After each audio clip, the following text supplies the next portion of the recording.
Okay, I guess time to close the public hearing and go to, Call the order. call to order. Okay, public hearing is closed. Anybody have any recommendations or motions? Would staff restate the conditions? Yes, ma'am. Staff recommends approval with the following conditions. Development shall conform to the submitted site plan unless otherwise amended by the commission. All structures and improvements shall meet county building and health regulations.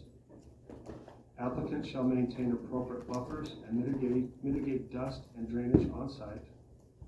Access and internal roads shall meet county engineering standards. And pending a final letter from Concho Fire Department approving both fire hydrants are in working order on site. Mr. Chairman, Yes, sir. is there a timeline for completion? There is not. That's a very good question. Is that something we could have? I will say that once building permits are pulled, the timeline then starts between 12 and 18 months. Yes, Mike, there. Do you have any, when do you plan on starting this? Pending approval, I'd like to get it started within 4 months. I think the limiting factor is, some of the pedestals for the electric hookups. As far as I know, some of those, supplies are on back order, like up to a year. So if we put a year on your start date from buying, you getting permits, and if you're outside that year and you haven't started yet, then you get to start all over, you don't have a condition. Yes. You have an issue with that? 12 months would be great. If that's added to this, does the commission have any more to say? Okay, we will add that to it, that you have a year to get your permit spot and get started. I can repeat everything if Ms. Hauser would like me to. No? Okay. You can call for the question. We don't have a motion yet, do we? Well, call for a motion. I'll move we approve. Okay, we have a motion on the floor. Second. Okay, call for the question. Aye. Aye. Aye. Any disapproved? Okay, it passes, goes from here to the Board of Supervisors. Thank you very much. Okay, call to the public.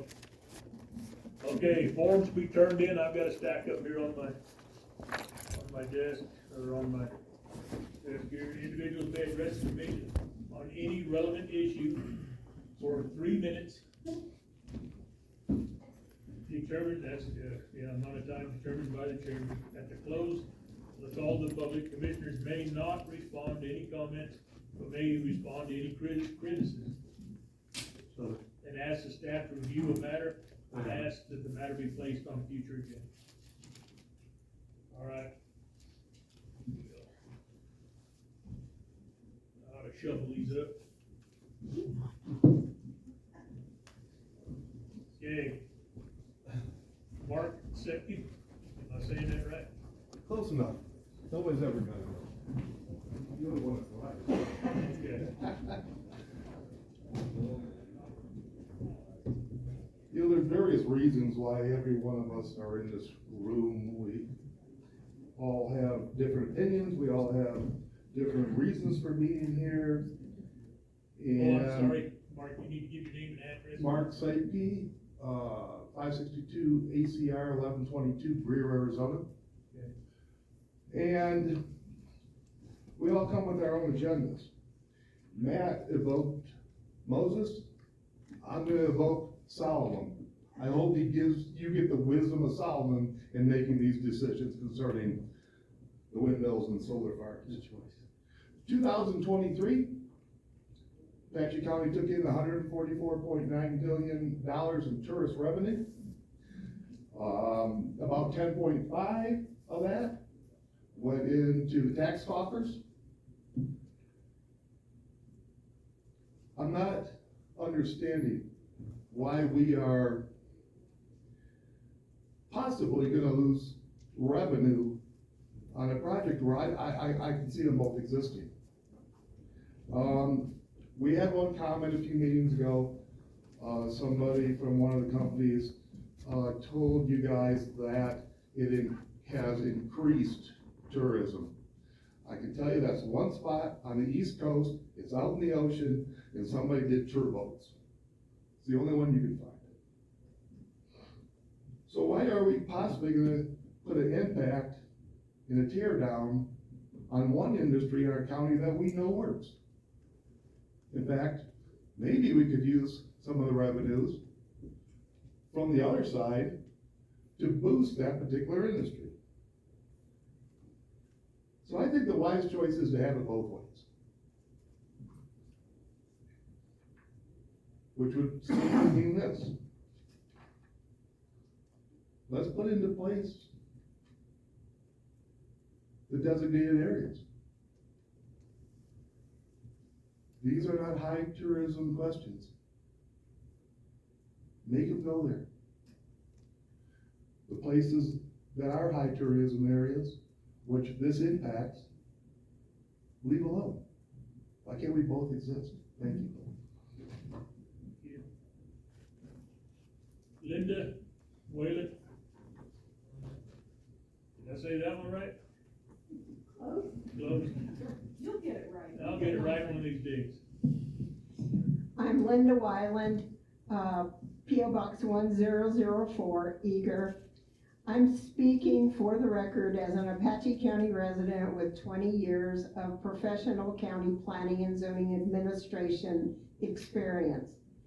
Let's not change horses midstream. Regarding the renewable energy ordinance update, our county's main constraint is lack of staff. Unless the county plans to hire planners, inspectors, and more technicians, the only way existing staff can effectively analyze, permit, and ensure compliance is to adopt an ordinance with clear instructions and clear criteria. At the last special meeting, there were calls to just adopt Navajo County's new renewable energy ordinance. Other than adding development agreements, that ordinance is not much changed from the existing Apache County ordinance. It's still unclear, confusing, and poorly organized.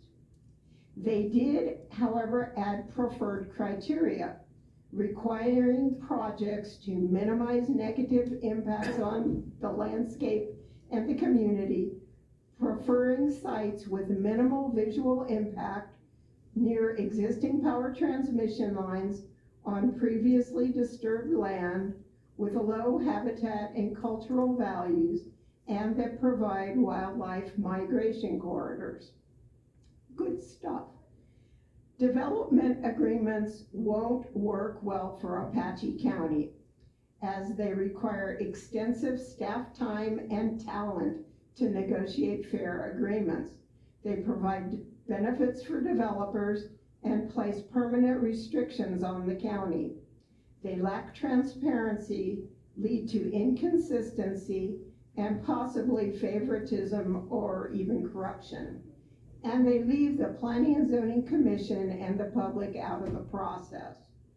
With development agreements, the developer writes their own permit to be reviewed by our county attorney and approved by the county manager, who in our small community may have family connections or conflicts of interest, without the benefit of Planning and Zoning Commission's expertise or public taxpayer oversight.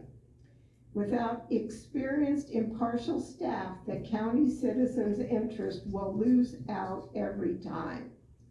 The existing conditional use permit process works well, provides transparency, and allows plenty of flexibility to address renewable energy projects. I recommend the commission stay the course and continue to review the draft ordinance that staff presented in May, track your progress, and request information and changes as needed to build an ordinance customized to the county's needs to allow projects that provide local benefits, safeguard our county's resources, and protect the public health, safety, and general welfare of all citizens of Apache County. Thank you.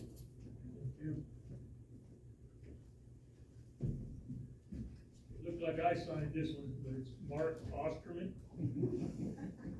Did I get close? You got it right. Hey, see, it looks more like something I wrote.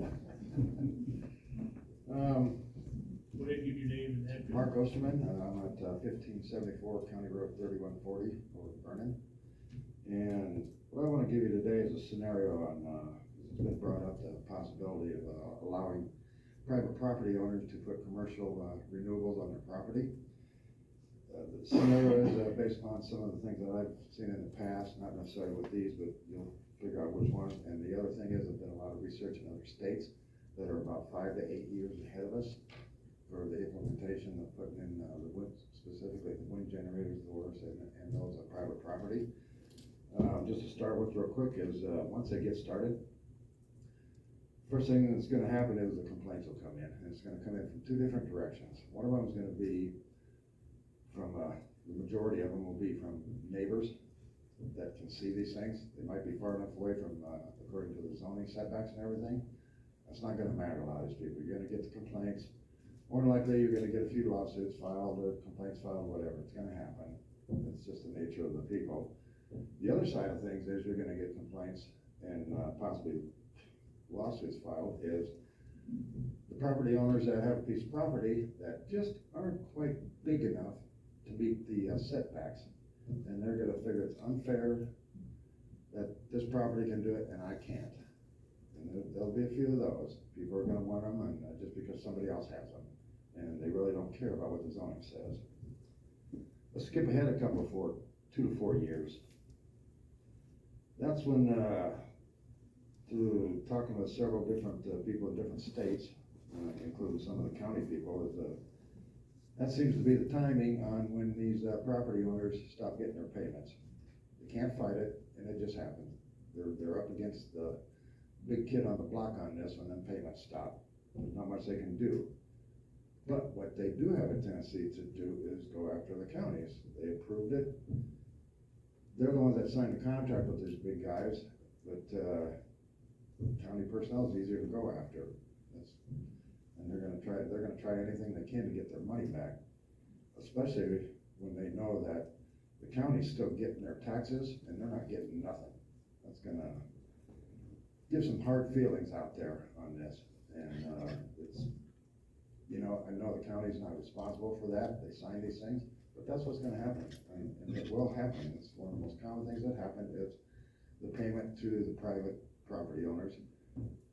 These companies know that these guys ain't got the money and the lawyers to fight them on it. And even if they're wrong, it'll take them years and years to ever get a dime out of them. Skip ahead a little bit more here to about year 4 or 5. That's been a common time period for even the county to start losing taxes because of lawsuits. Found that in several different states. These guys just, as soon as they get to that period, they're running out of their green taxes and they're suing the assessors of the county to lower or just completely get rid of any of their taxes because they are a green energy company. And what I found with some of them is that they're spending a lot of money on outside attorneys to try to fight these guys.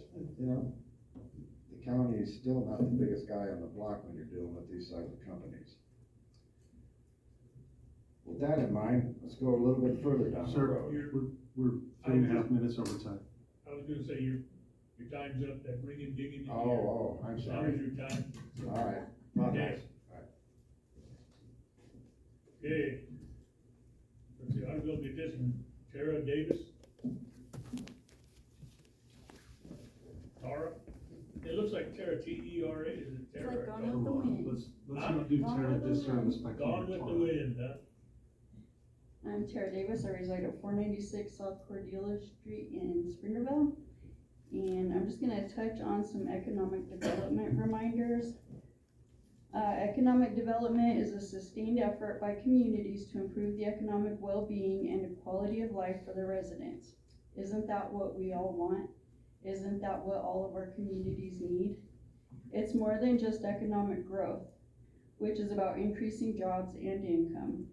Economic development to me mostly means creating a community where people want to live, work, and thrive. A ginormous wind farm at the gateway to the White Mountains is not the answer. Lines must be drawn, literally, in the new ordinance. Might I remind you all that 60,000 pounds of rebar is used for each wind turbine base. Lava Run would leave behind over 6 million pounds of steel in concrete bases after decommissioning. These materials are not recycled. Thank you. Amy Butcher. All right. Hi, I'm Amy Butcher. My address is 3CR and 2316, so. I live and work and travel quite a bit around the White Mountains, and I have 2 points that I'd like to make today about preserving the integrity of our community from the devastation of the proposed wind farms. Firstly, the wind and solar proposals were originally pitched to us as a source of energy, jobs, and revenue. That argument no longer rings true. Power plants are not closing, and clearly they're not a crucial and viable source of energy to save our county's economy. Many of our concerned citizens have submitted a myriad of reasons why these projects don't make sense. And just to remind you, we've already handed in about 1,400 signatures on petitions from Apache County residents and owners who've taken time to understand the facts. And they overwhelmingly oppose wind development and have signed petitions against wind farms. That's 1,400 people and counting. We're still getting signatures. With that in mind, I'd like to ask to my first point, will the commission members side with democracy? Not see hopes of dollar signs that are promised, but also listen to the honest, humble taxpayers that make up the majority of this county that don't want these wind farms. Now, my second point, if the commission is set on allowing energy companies into Apache County, I'd like to offer a solution, and it's simpler, cleaner, and more respectful. Now, solar may have its own impacts, but compared to wind turbines, at least it can be lower profile, it can be hidden in terrain that minimizes the visual effects and the environmental damage, and it's way cheaper to decommission in case you can't get the companies to decommission them themselves. Here is a win-win solution. Only allow solar. Insist on clearly designated zones, not preferred zones, designated zones, that's where they have to be. So no wind, no private land, no guesswork, no wasting time talking about turbine placement and setbacks. Many of us support revising our ordinance because it makes much more sense than adopting the Navajo County ordinance. Apache County is rural, it's different, and our ordinance should reflect that. We shouldn't be bullied into decisions we'll regret. We shouldn't hand over the gateway to the White Mountains to outside developers who don't even live here and won't even be here when the damage is done. Apache County decides what it needs and what it wants, not the corporations. We are proud to be stewards of the gateway to the White Mountains, and we're proud to stand our ground. Thank you for your careful consideration. Thank you. Monica, Lloyd.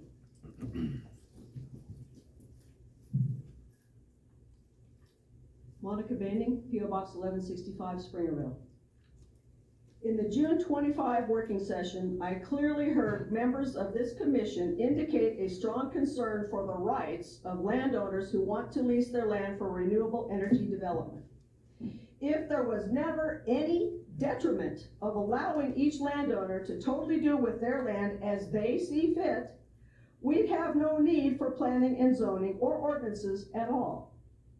The fact is, planning, zoning, and permits are the state's delegation of power to the county, specifically for the purpose to ensure that land uses are done with little to no negative effects upon nearby neighbors. Zoning ordinances serve the purpose of providing a baseline of permissible uses to set a level playing field for all development equally fair to those involved, to provide guidance on proper locations, and to regulate or restrict uses that could cause harm or impede neighboring landowners from using their own properties as they choose, and even to minimize possible negative effects to the overall associated community. And non-residents deserve far less consideration in this process than residents do. In other words, your job is to listen to the residents most likely to be impacted by a proposed project and consider their concerns above all others. It also means you must look at all information provided about the pros and cons of a particular action with open minds to truly hear and understand. On June 25, I heard very little consideration given by this governing body toward the valid concerns of Apache County residents who can be hurt by locating wind or solar projects within harmful proximities. I saw and heard much consideration given to those landowners, mainly in favor of renewables for their own financial benefit, and to developers and proponents, not even Apache County residents, here to make a profit with no real incentives to adjust their proposals for the sake of concerned neighbors' interests. Instead, we received a pro-industry propaganda flyer written to tell Apache County citizens a very incomplete message about the so-called benefits of wind and solar, with the rest of the facts specific to our conditions here totally omitted. This commission must consider all the facts provided by both sides of this issue. In these past months, you've been given valid information showing the rest of this story. I truly pray that you'll study it with minds focused on fairness to a large segment of county residents who will not benefit from having such projects, especially wind turbines built near us. I truly want to believe each commissioner here has a sense of fairness and integrity. So I encourage you all to please demonstrate it. Thank you. Hey, that's the end of the I have a question. request. Okay. Mr. Fish, Monica just made reference to a flyer. Are you familiar with what she was referencing? I am not. Was that may I that ask you a woman question? over there. Was that a flyer given out by the county? It was given It was out by by her. this And it doesn't say who Right here. authored it, and she did I it have right a in copy if here. you'd like to see it. She did it in this room. That's all. She handed them out to several of us in this Miss- room prior to Monica, the if you- last working If session. you would like to give me a copy of that, I can make a copy and make it available to the Planning and Zoning Commission. Thank you, ma'am.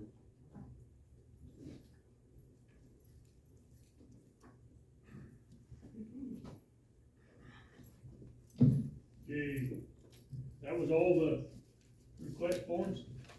Before I close that down, is there anybody else that has anything else to say with it? Okay. You guys are making this too easy. Okay, report from staff. I just found out we were approved. Thank you, guys. I'm late, sorry. Appreciate you. I don't know what that was about, sorry. All right, he was approved, but, he said yes, dear. I know. Beth said I'm gonna be in trouble if I stay here very long. All right, report from the staff and the commission, including pending, recent, and future agenda items. Mr. Chair, I don't have anything at this time to report. Mr. Law, if I start getting too carried away, keep me out of trouble. will I you? am definitely gonna try. All right. I don't think it's possible though. Probably not. All right, with all said and done, this meeting is adjourned. All right, we're gonna go back into the work session. Mr. Chair, if you'd like, I believe the commission was discussing item 6 in the work session, the preferred areas. I believe so. Yeah. Well, 4 also. I think we can go to 4. We I were think we going can back We into were the in the work process session. of discussing 6, so we do 6, we haven't stayed in order yet. Just keep on going. And the topic of discussion was whether we should, start the process of amending the condition, or amending the comprehensive plan with the verbiage submitted, about the preferred areas, or hold off until we talked a little bit more about the potential change to the section of Article 4 pertaining to renewable energy. Well, I still stand that the change we're discussing here for the county plan is different than the ordinance. And I think that we bare minimum need to,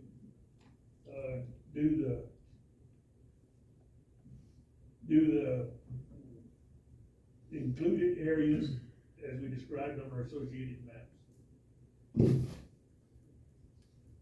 Brad, Yeah. what's staff's recommendation? Or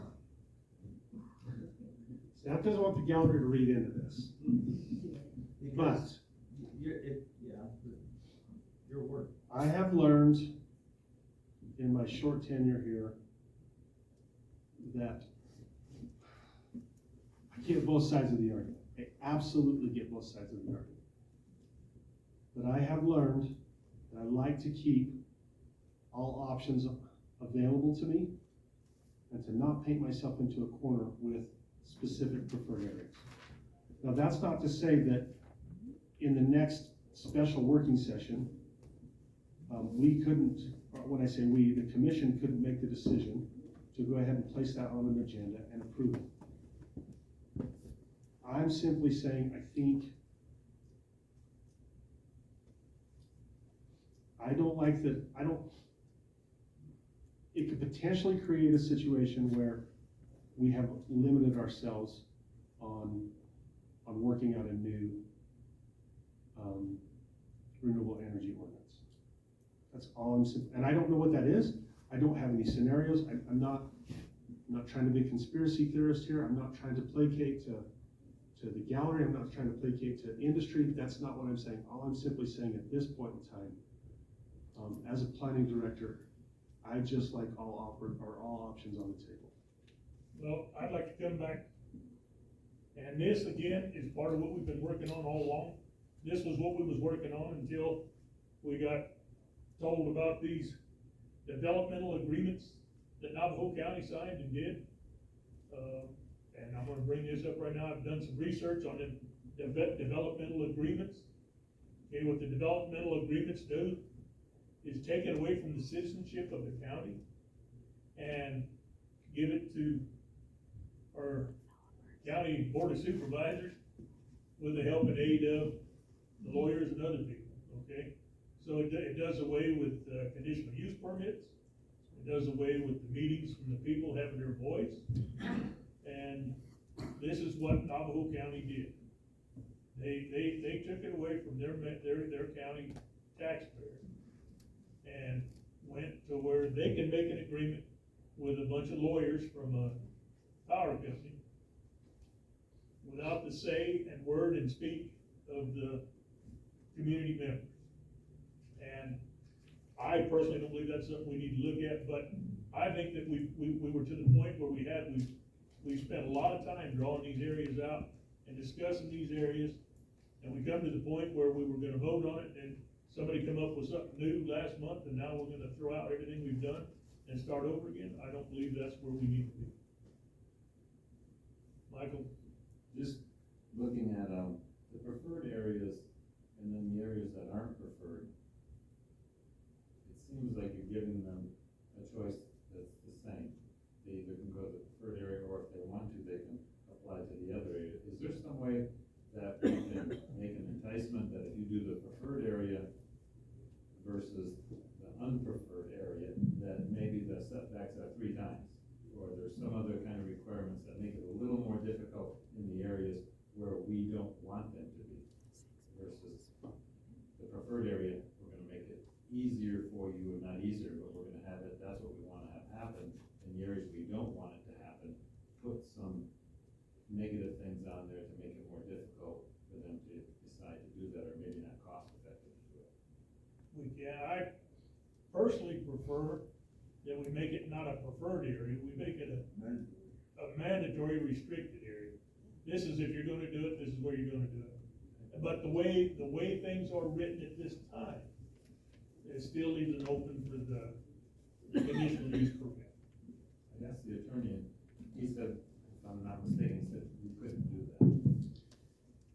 So it's a little complex, but essentially it comes down to this. You've got to have reasons for why you do it. Just because you don't like it isn't a good enough reason. So, the things that you're talking about are technically possible if you have, the correct reasoning behind it. And there are reasons to do it. And it's not arbitrary and it's not capricious. So, haven't been involved in the process the entire way, so I don't know what all of the information that has gone into some of the reasons why there's a preferred zone versus a not preferred zone. But just generally, there would be, some ways to make additional paperwork or make it easier one way than another. But it's going to be a lot more difficult to just say, sorry, this area, no, period, unless there's something more than we don't want it there to back it up. And then I will just point out as well some information about development agreements. One of the benefits of those, and I'm not proposing one way or another on those, but one of the good things about those is the county can enforce those for individual citizens in a different way than they could, I guess an individual citizen went and agreed, this is part of this and I sign it up. So that was one of the comments that was made, is it doesn't have the same enforcement capacity once we're done here. If it's just a zoning ordinance, then it's done. But if there is a development agreement that goes into it, essentially there's a contract where these companies are agreeing to do something specific, and you can write something into that, and those do have to go in front of the public as well. They have to go in front of the board, and there's almost always public comment on those. So it doesn't just automatically skip that. So I just wanted to clarify that. Again, not saying there's a better way or a worse way to go with that, but just wanted to make sure that you have all the information available to you. If this is a working session, may the public comment, please? Normally not, but we will hold it to a short, very short. I would like to remind all members of this commission and staff that you were each provided a 20-page long document giving you very good, specific reasons why the proposed preferred area is the best choice for this county. Thank you. Mr. Chair. Assessor's Department has a- Yes. So I'm gonna play a little bit of devil's advocate here. I agree with Matt, not painting yourself into a corner. Is a majority of the citizens that have came here today, this all started when Repsol was looking at the Greens Peak area. What about the residents that haven't been given a chance in that preferred area? They may not be aware of it to this magnitude.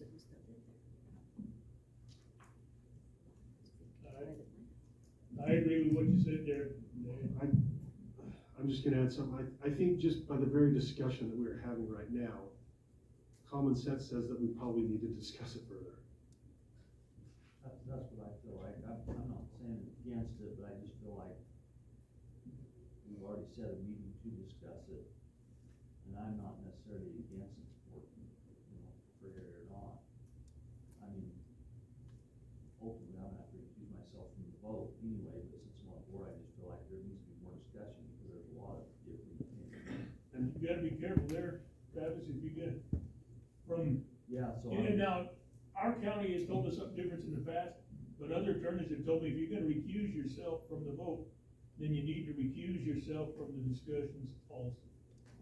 To be up and legit, because the way the state statutes read, that, you know, if you feel you have to recuse yourself from the vote, you need to recuse yourself from any of the discussions. Staff will have that discussion with the attorney's office and get legal advice from there. Okay, what I'm gonna do then, I'm gonna throw this up to I won't say a vote, But a recommendation? for a recommendation. Yes, ma'am? Good afternoon, Melissa Johnson with the Arizona Game and Fish Department. I would be curious, from the department standpoint, if we might be able to get a map, a copy of this, so we might look at it as well, potentially provide input to y'all. Would that be potentially an option? I have no problem with that. Okay. Absolutely not. Awesome. Chairman. I would say absolutely not, absolutely no, it's not a problem. Okay, I understand, no worries. We are game and fish, Yeah, we will give you that. Ms. Johnson? thank you. Yes, sir. I do know I have your email, Yes, sir. and I can email you those, the Okay. map and the verbiage Okay. that goes along in the comprehensive plan. Wonderful, thank you, Mr. Rich. And Repsol ever dealt with you guys? We've dealt with many renewable, Well, companies. but has Repsol? I think that's all we have. Which is On this issue? on this issue here. Those ones on this issue? I would have to look back, so I started in my position, roughly a year and a half ago. So my predecessor dealt with a lot of these other companies before me, so that would be some background information that I would have to look into, and then I would be more confident to give you an answer whenever I did that. Is that okay, Chair and Commission? Ms. Johnson, that would come through me, and I can It would. inform that. Okay, awesome. Thank you all so much, greatly appreciated. Thank you. Mr. Chair, Yes, ma'am. I'd like to ask that position, if on the, work session date that we set, the 32 agenda items, one is the, item 6 here, and the other is the ordinance. So 2 items for the August working, or special working session. Yes. One would be item 6, and one would be the, discussion, the continued discussion on the renewable energy ordinance. I don't have I think that would be very well.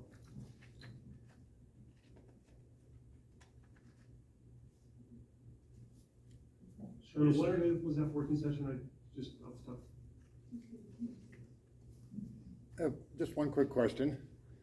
Does, the majority of the public not wanting them in an area, does that, warrant a reason not to put them there according to the state laws? That's, I hate to see him do that, but that's the truth, because the laws were made by people that don't care about you. Sorry. I had to ask. I'm not a politician, but I guess I am one. But are we talking about the majority of the people at this meeting or the majority of the people in the county? Those are two completely different things. Majority of people in the county. Southern third of the county. Southern third. Okay, Yeah, yeah. southern third in the county. District 1, Say District what? District 1. 3. Well, I was gonna say, District 1 don't have a thing to say about it, leave them up there. The tax-paying portion of the county should have the word to say. That's got me in trouble before, just knock your head.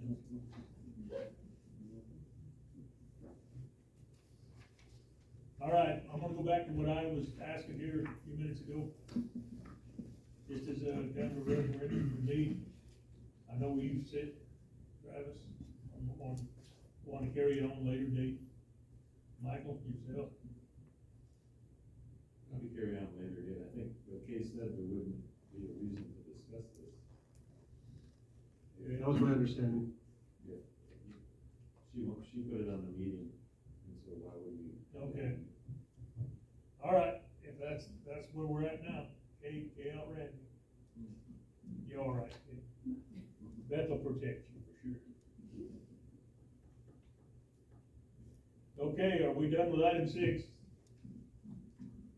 We'll go forward to item 4. Okay, discussion regarding the proposed conditional use permit for Juniper Springs solar storage project.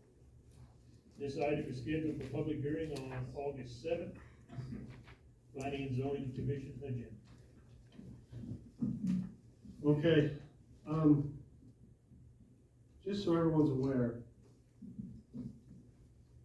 this is the conditional use permit that we potentially could be discussing on the public working session in August. For my guess, probably about 700 pages here. As I have reviewed it, I have kind of burrowed down onto some of the environmental issues with it, with game and fish, but just real quick, I will kind of go over the narrative timeline real fast. This is coming from the developer and continued emails with questions and back and forth with the developer. The expected timeline for the developer is to obtain an Apache County conditional use permit in 2025. An executive interconnection agreement with TEP and submit deposit to TEP for them to procure long-term equipment for their Springville substation. That happens in 2025.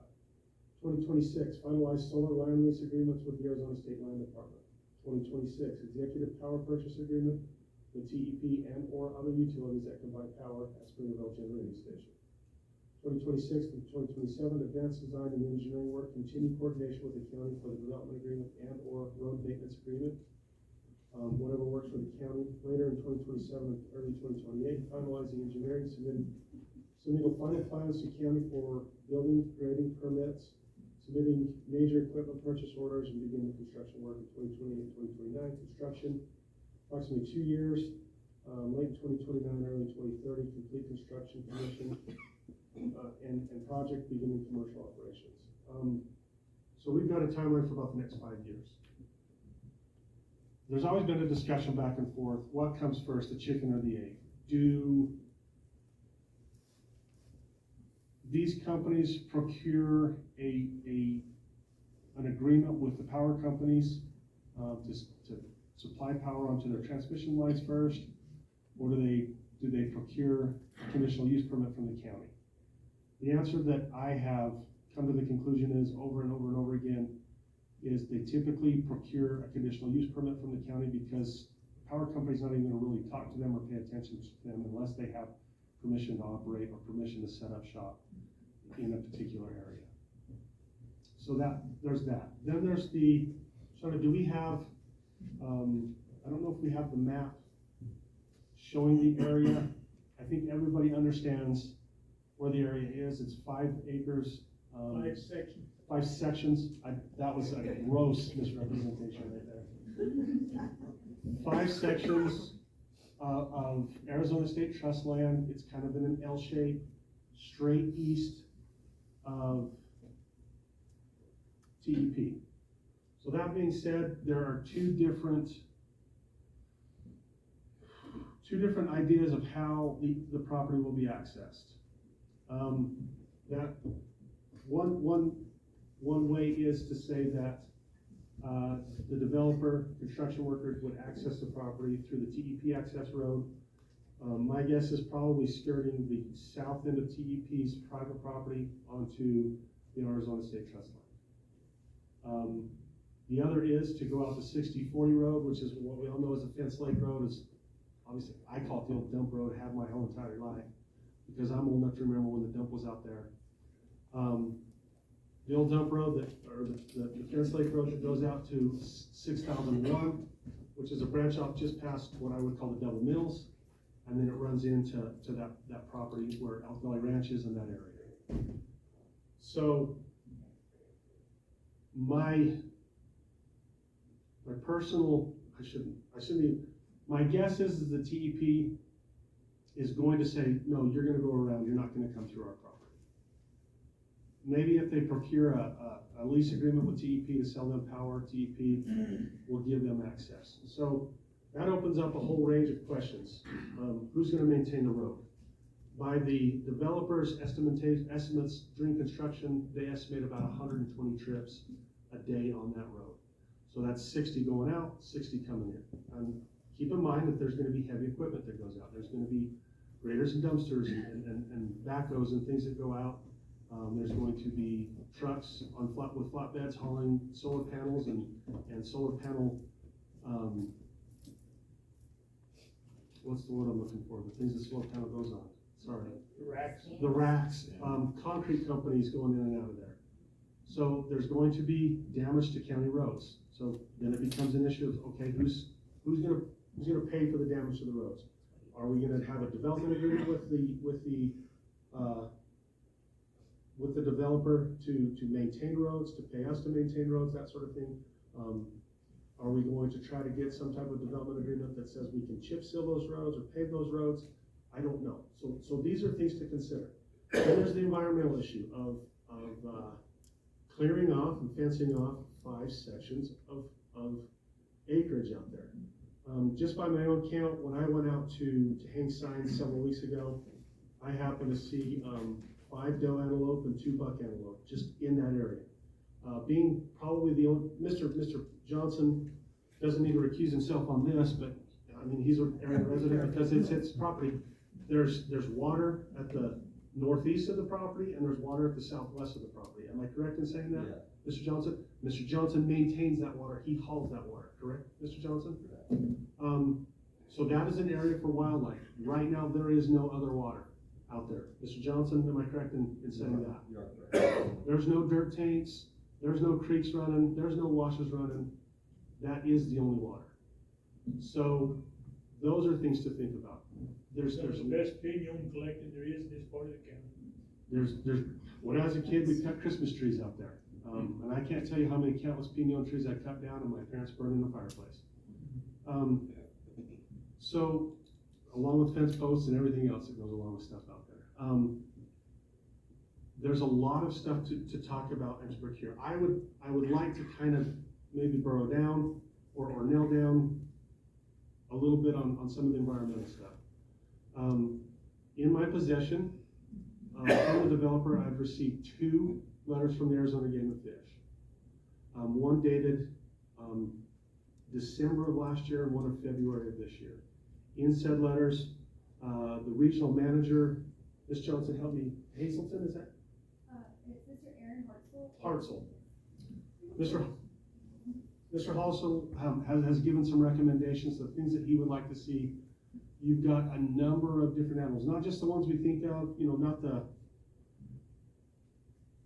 Elizabeth, help me here. What does he call the animals that are under,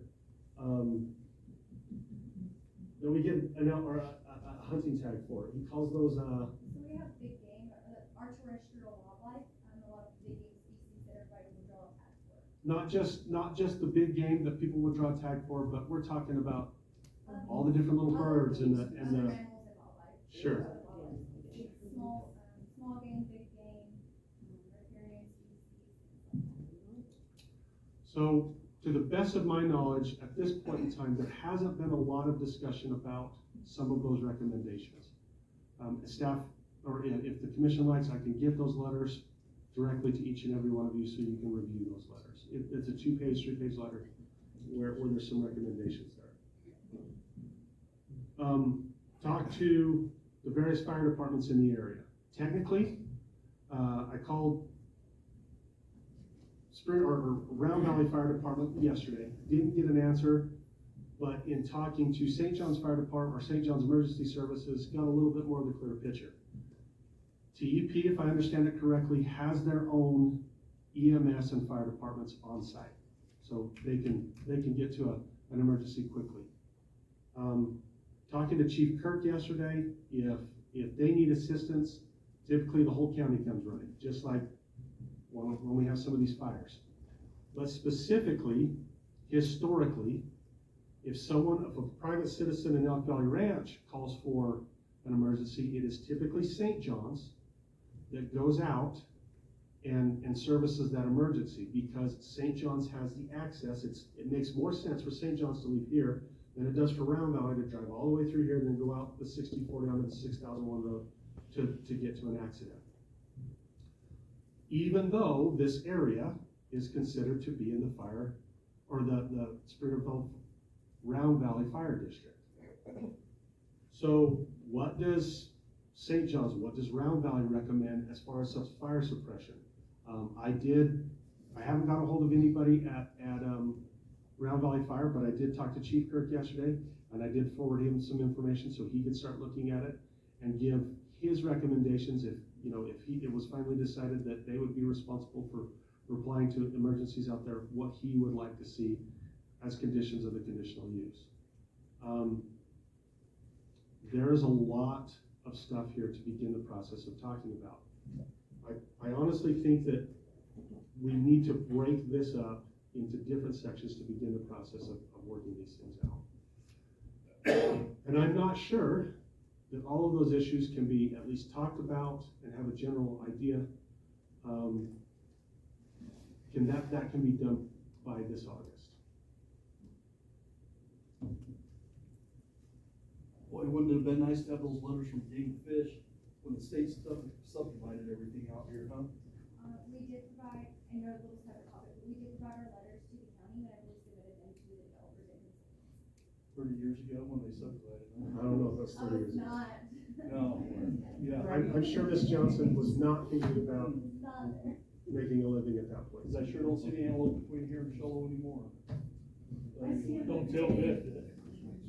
Now, we digress. So Front yard. That's where they moved to. Ms. Kay is kind of like Payne Weber. When she talks, people listen. So, I'm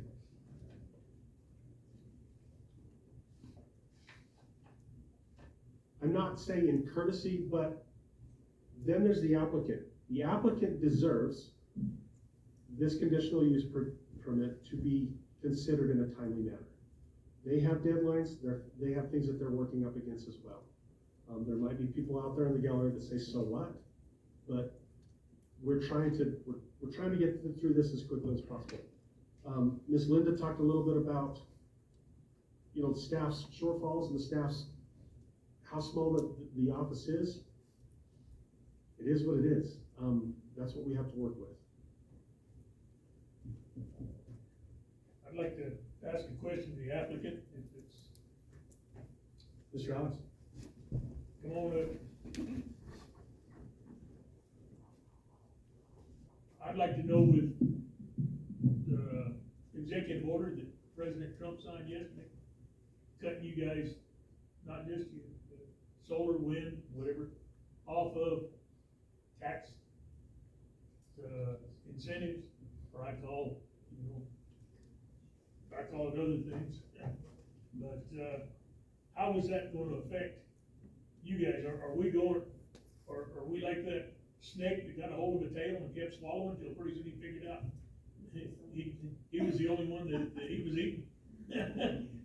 Or is that going to affect you guys? I'll do my best. Thank you for the question, and good afternoon, everyone. So the executive order, let's see, to give more context perhaps for everyone's awareness, the reconciliation bill shortened the window by which renewable energy projects, specifically wind and solar, could be eligible for the full value of the investment and production tax credits. Under previous laws, that eligibility window, projects had to start construction before the end of 2033 in order to claim those tax credits. Now, the current law says projects have to start construction between now and next July, and then be put in service 4 years after that. So for this project, we're kind of on border of whether we'd be eligible for those tax credits or not. I think the decision will have to be made before that next July deadline of whether we'd be in a place, we'd have to have a power purchase agreement with CEP or well along enough to promise that we would get that agreement, such that we would the way we claim that start of construction to be eligible for the credit is by placing a major purchase order for at least 5% of the value of the project. That's standard practice in the industry. So we would place an advanced order for a long lead time piece of equipment, likely a high voltage transformer.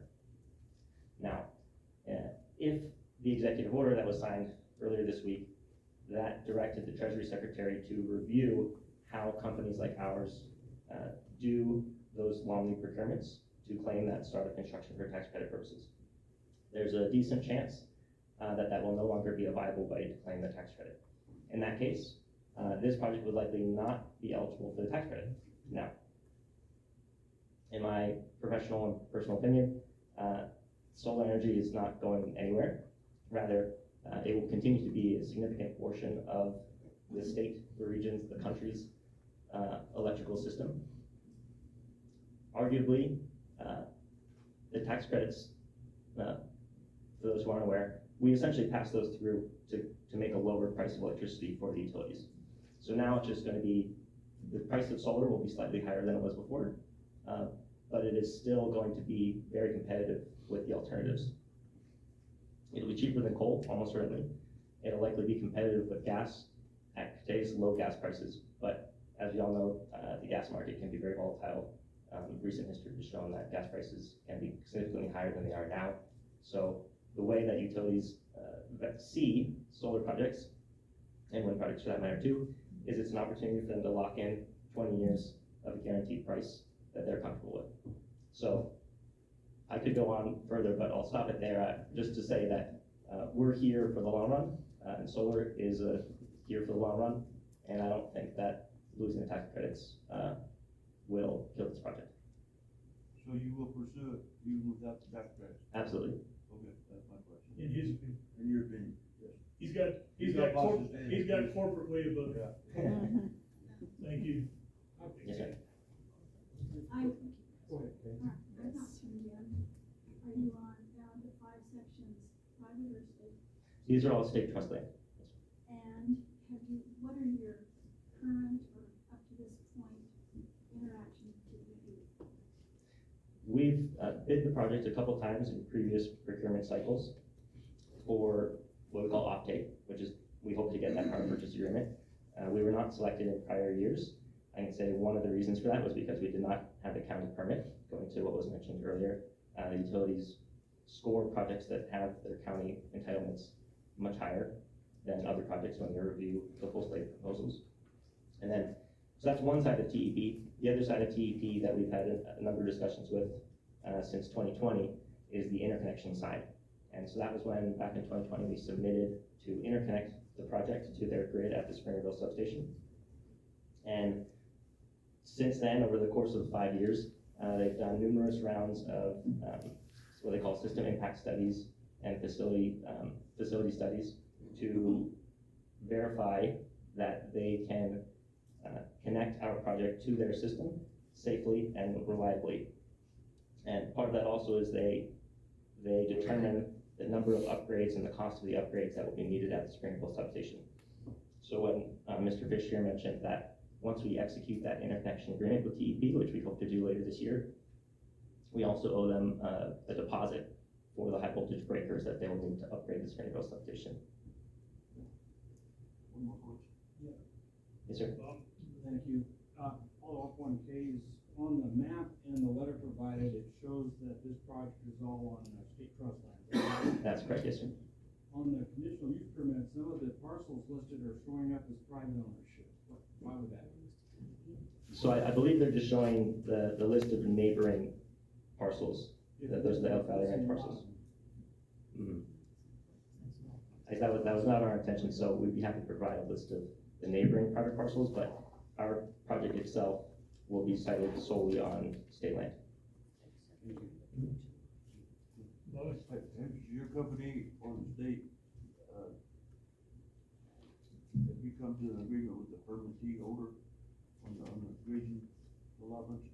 With Mr. Johnson? Yes. No formal agreements, but we've had a number of, well, what I would call very good discussions with Mr. Johnson. Good discussions or not so good? No, good. I hope that he would feel the same way. We're fully committed to working with him to, for example, maintain connectivity between those two water wells that were mentioned by Mr. Fish. In addition, we actually will need to drill a well ourselves for construction water for dust mitigation, and we hope to be able to site that in a location that is usable by Mr. Johnson's cattle as well, so that it would provide a good midpoint as his cattle work their way around the side of our property. He won't be able to graze the 5 sections. That's correct, that's correct. So he's out 5 sections. That's correct. Times 600, what, 40 acres or something? About 25,000. It's 3,200 acres. About 40, oh, 40. You're allowed 6 cows per So section. it's a fair point, Is it's it 6? Eight. 8 per section out there? 8 per section, and we've had that discussion, about the value of what those sections, are to him, from a leasing standpoint, and, we're committed to continuing the discussion, to make sure that Mr. Johnson's compensated fairly. I've got one more question. Yes, sir. Does your company have any other viable, running, operating solar fields going at this time in the United States? As a matter of fact, yes, my company's been operating in the United States for almost 40 years now. We got started in the 1980s. We've got dozens of operational wind and solar projects, throughout North America. Could you give us the listing? I'd be happy to.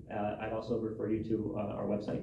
It has a very helpful map with, just about every project we've built on there as well. If you would like, Alex, you can give me a list of those and I can forward them to Certainly. the commission. Any other questions from the commission? Thank you, sir, appreciate you. Thank you very much. I would also like to point out, Alex, I'm sorry, I would also like to point out that we have two, members of the local regional office of the Arizona Game and Fish, Miss Elizabeth Johnson and Megan, I'm sorry, I forgot your last name. Miller. And I have been, staff has been working back and forth, with them, emailing and communicating on things specifically to this property.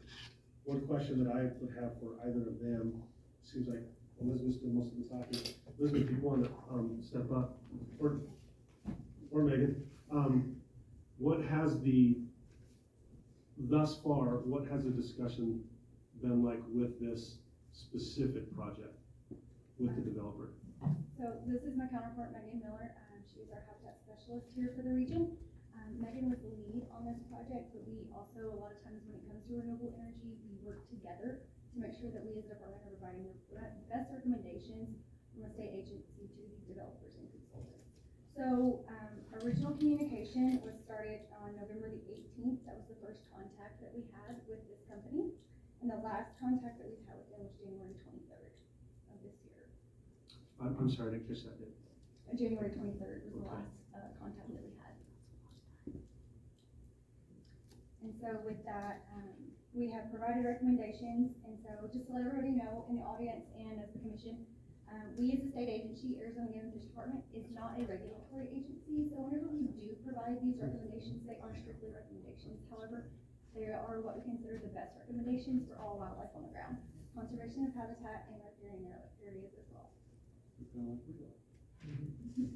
I do have a question for you, Mr. Fish. So we provided two response letters for this project. We provided one for the Gen Tie line, and that was submitted on January 27th, and then we provided another letter for the whole project, so that covered 3,200 acres of the project boundary. And that letter was submitted on December 16th. Were both of those letters submitted with the application, or was it just the Gen Tie letter? In discussions with the developer, I was able to receive both. Originally, the December 16th letter was the only one submitted, but in discussions with them, we have also, I believe it's February something, was the Gen Tie letter, and staff was able to receive both of those. Okay, so both of the letters. Yes, sir. Or yes, ma'am. Excuse me, I'm sorry. You clearly know. Okay, and I know Mr. Fish had brought it to your attention. If you were interested in reading those response letters, we highly recommend it, because like Elizabeth said, we can only provide the recommendations, but there's a lot of work that goes into these recommendations. So we talk with our game wardens, we talk with specialists that are specific in their area, big game, small game. And so with that said, and the specific project boundary, we had a lot of concern for the contiguous habitat in this area for pronghorn, which I know Mr. Fish touched on earlier. And so we really recommend that you just read those letters and the recommendations we provide for the concern for this concentrated managed pronghorn herd in this core area. You couldn't find any special mouse that needed protected? Oh, I we mean, can I've find seen one. like We Russian can like find shut one. down over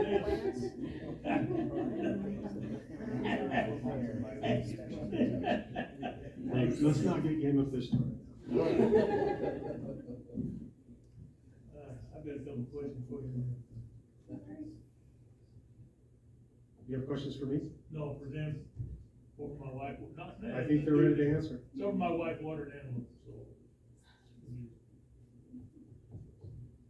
All right, that's, anybody else have any questions for these ladies? Ladies, have anything else? Ms. Whalen has a question.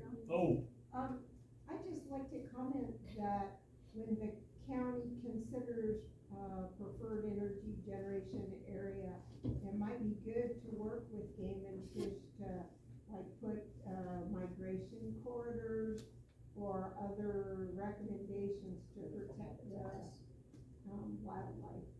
So, we do highly recommend those, especially when it comes to solar projects, because it does take up so much habitat on the landscape.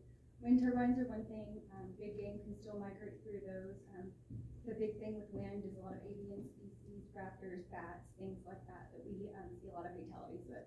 But when it comes to solar, projects on the ground, we do see that big contiguous swath, like Megan was saying, the loss of habitat. So when we work with the developers and consultants, we do like to talk about corridors through their project. So those antelope can have or deer, or elk in some cases, do have those clear corridors to go back and forth from one side of the project to another. it's like I was having a discussion in Springville, told me it's okay to kill eagles as long as you do it with a fan. Okay, you have to do it with a window. Anyway, all right. Thanks again. No, thank you all so much for your time. Thank you. They're gonna regret having me sitting in this seat. Mr. Fish, do you wanna get us a copy of their? Of their letters? Absolutely. Please. I will be more than happy to do that. Okay, anything else on item 4?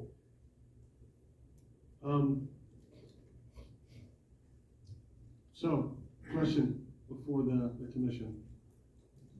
Definitely have it on the working session for August. Does the commission feel like we've gotten to a point where, with the working session in mind in August, does the commission feel comfortable with putting it on the public agenda? Mind you, if it's on the public agenda, it can be tabled. I believe under ordinance, it has to be tabled only once before we have to make a decision or recommendation. I recommend we do that, not table it, but recommend we put it on as soon as possible.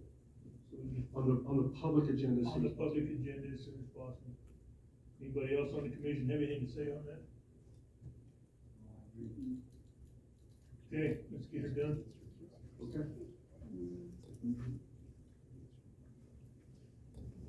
Now, I'm curious, what's the process with the state fees?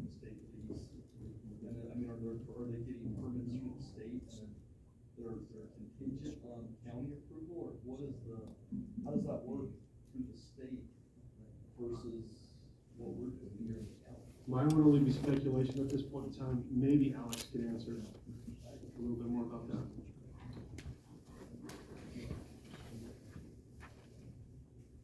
Thank you for the question, Mr. Torres. So, yes, we've been working with the state land department for several years now. The way the process works is they'll do an initial review of our proposed area.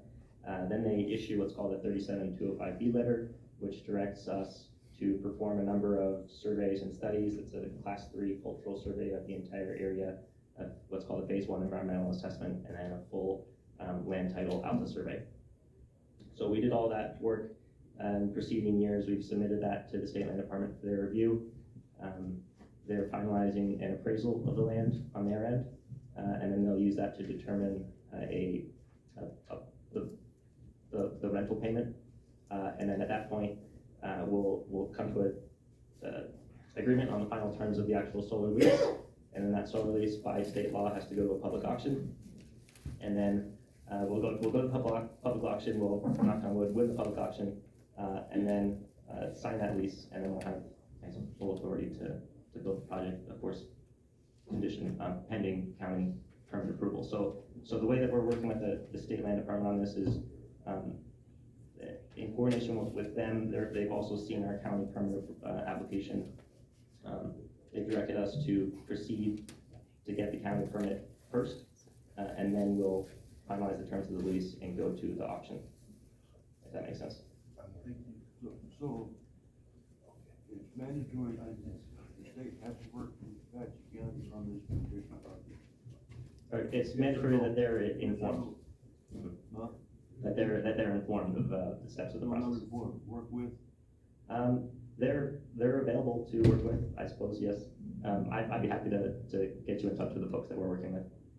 Well, my question is this: can the state come in and supersede any recommendations that this county does? I believe that's. No, a they question. defer. That's a legal question.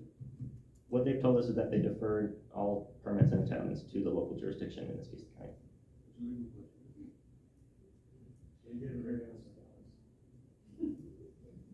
I can give an answer as well if you'd like. On state land, they can come in and say, I guess, it doesn't matter what the county says here, it's our property, and they can supersede as they are that higher form of government, which the less on that, but we're a state agency or a state entity as well underneath that. So any state land at all, they can come in and they can do that, yes. But typically, what they do, and sorry, Matt. I was just gonna say, what has historically been the situation? And the answer to that is typically they just say, whatever the county decides you can go with. But you did ask a specific question and the answer is they can come in. Yeah, that's what was the answer. Yep, it typically doesn't happen, but it can. Okay, thank you. Any other questions for me? Not at this time, it looks like. Very well, thank you. Okay, if we have nothing else on number 4, I say we adjourn. It's right here. Gonna pass these down.